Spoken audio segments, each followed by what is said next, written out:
War is an algorithm. We will show its price. March 2003. The Bush administration presented the economic case for war. Quick, cheap, self-financing. Lawrence Lindsay, White House economic advisor, estimated $100 to $200 billion total cost. Defense Secretary Donald Rumsfeld called that figure baloney. The real cost would be far less. Deputy Defense Secretary Paul Wolfowitz testified to Congress. We're dealing with a country that can really finance its own reconstruction, and relatively soon. They got $3 trillion and counting. The war became the second most expensive military endeavor in American history after World War II. The initial projection versus reality. They said $50 to $60 billion per administration estimates presented to Congress in February 2003. The occupation would last months. Iraqi oil revenue would cover reconstruction. American troops would draw down rapidly. The math in March 2003. Military operations, $48 billion. Reconstruction, $10–15 billion. Occupation duration, 6 to 12 months. Iraqi oil revenue offset, $15 to $20 billion annually. Net U.S. cost, $30–45 billion maximum. The math in reality, according to Brown University's Costs of War project, direct military operations through 2011, $757.8 billion. Reconstruction and aid, $60.7 billion. Diplomatic operations and embassy, $7.6 billion. War-related domestic security, $401 billion. Interest on borrowed war funds through 2023, $867 billion. Future veteran care obligations through 2050, $1.03 trillion. Total, $123 trillion. The projection missed by 6,246%. That's not a miscalculation. That's a different war entirely. The oil self-financing myth. Paul Wolfowitz, March 2003. Congressional testimony. The oil revenue of Iraq could bring between $50 and $100 billion over the course of the next 2 or 3 years. We're dealing with a country that can really finance its own reconstruction. Iraq's actual oil revenue, 2003-2011, $373 billion according to IMF data.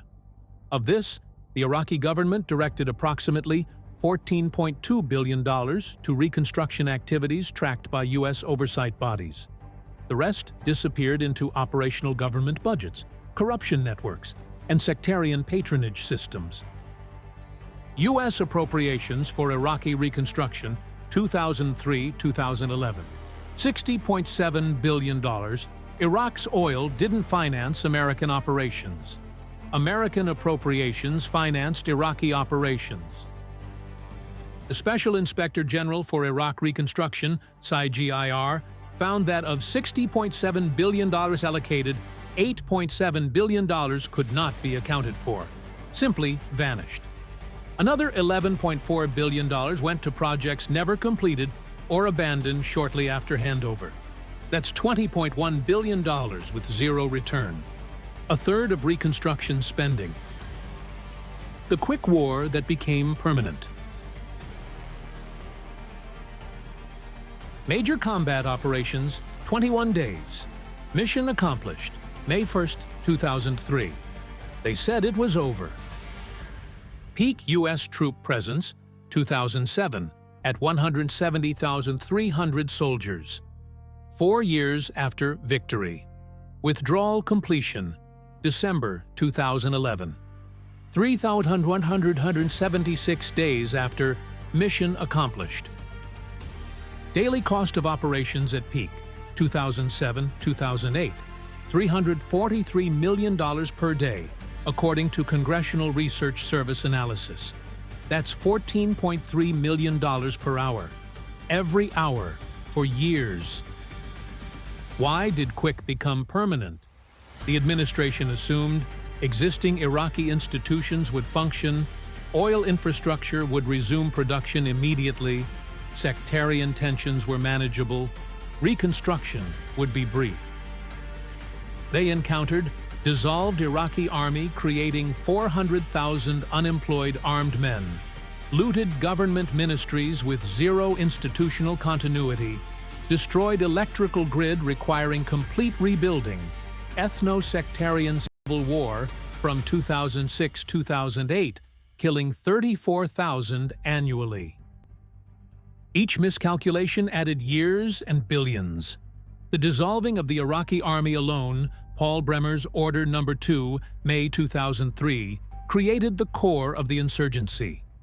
According to Rand Corporation analysis, at least 60% of insurgent leadership from 2004-2008 consisted of former Iraqi military officers. The U.S. then spent $25.1 billion from 2004-2011 building a new Iraqi army to fight the insurgency created by dissolving the old Iraqi army. The circular economics of occupation. The contractor gold rush. Iraq became the most privatized war in American history. At peak, contractors outnumbered U.S. troops.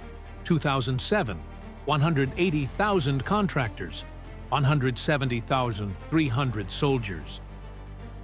Total contracting obligations for Iraq, 2003-2011, $138 billion according to Congressional Budget Office analysis. That exceeds the entire Marshall Plan adjusted for inflation, $130 billion. The cost structure created perverse incentives. Contractors billed cost-plus arrangements, actual cost plus guaranteed profit percentage. KBR received $39.5 billion in Iraq, contracts 2003-2011. CIGIR found $1.4 billion in questioned costs, charges with insufficient documentation or justification. Examples from SIGIR audits. $85,000 billed to transport a $14,500 generator, $900 for a control switch available commercially for 7.05 C-Fee, $4,500 daily per contractor for security personnel, $7.2 billion to train Iraqi police, with minimal capability transfer. Halliburton subsidiary KBR charged $99 per load of laundry for soldiers. The military estimated in-house cost, $28 per load, multiplied by millions of loads. The premium, $71 per load, times 3.2 million annual loads, equals $227 million yearly for laundry. This is how costs multiply, not through military necessity, but through procurement structure. The insurgency as business model. 2003-2004. Insurgent attacks averaged 14 daily. 2006-2007. 164 daily. What changed? Economics. An insurgency requires funding. Iraq's provided 3 revenue streams: oil smuggling generating 2.3 to 4.1 billion annually, according to UN estimates, kidnapping ransoms worth $150 to $320 million yearly, and corrupt contracting where insurgent groups taxed reconstruction projects. Here's the mechanism. A US-funded road project worth $10 million enters Anbar province.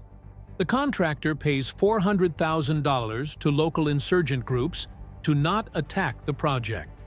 The insurgents allow construction, then attack a different target, prompting more security spending. The contractor bills the attack delays as cost overruns, receiving an additional $2.1 million. Both sides profit. The road costs $12.5 million instead of $10 million. the cycle repeats. Sigir estimated 10–15% of reconstruction spending indirectly funded insurgent groups through this protection economy. On $60.7 billion, that's $6 to $9 billion, the U.S. funded both sides. The veteran cost time bomb. 2.7 million Americans served in Iraq. They're still being paid for.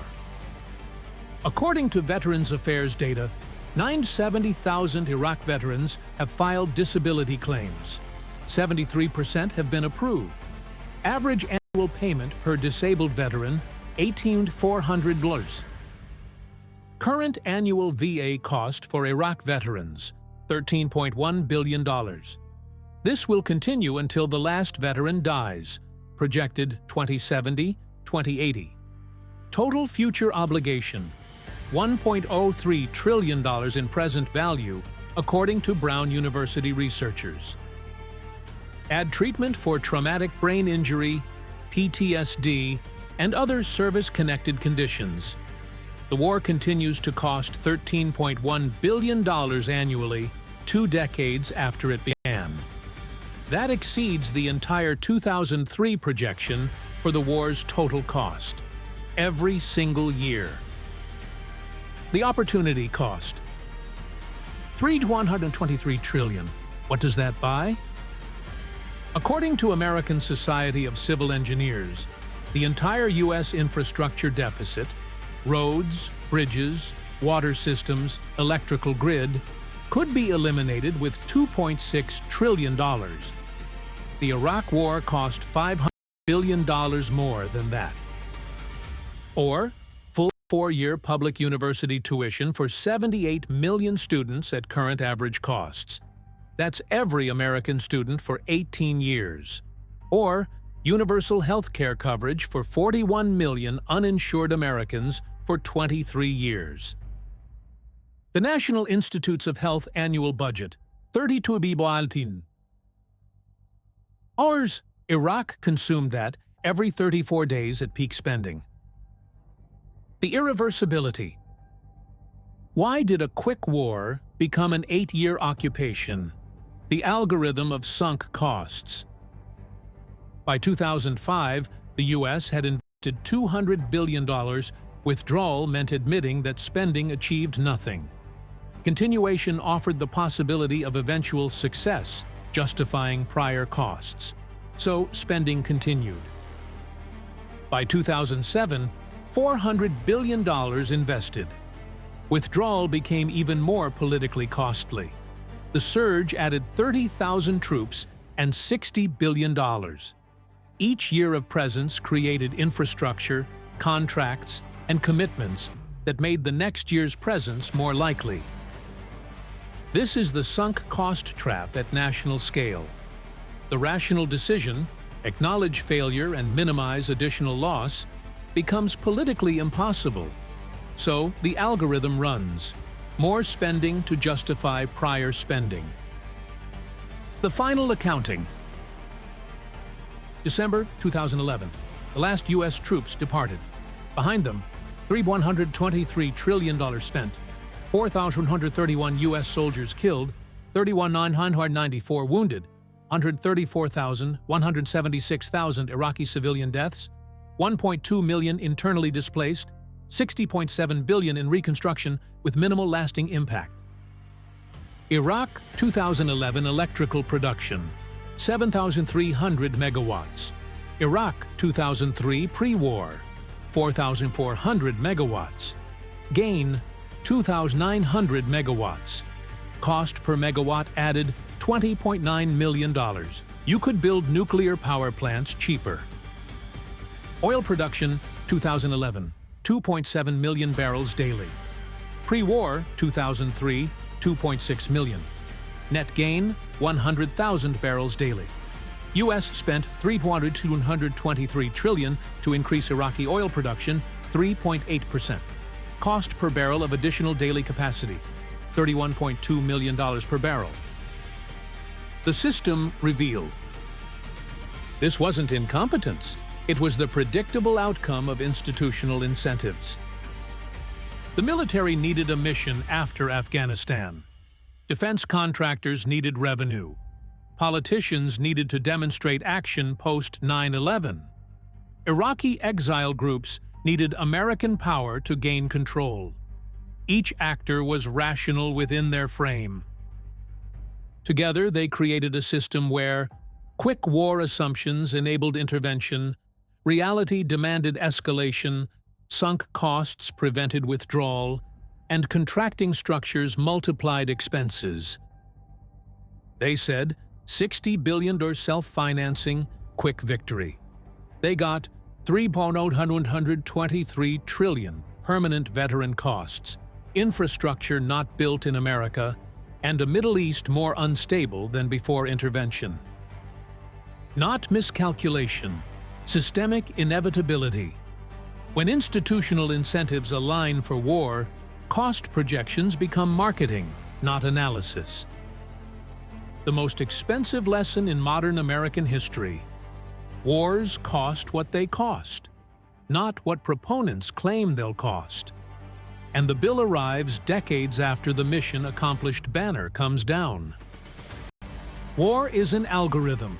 We showed its price: $3.123 trillion for 3.8% more Iraqi oil.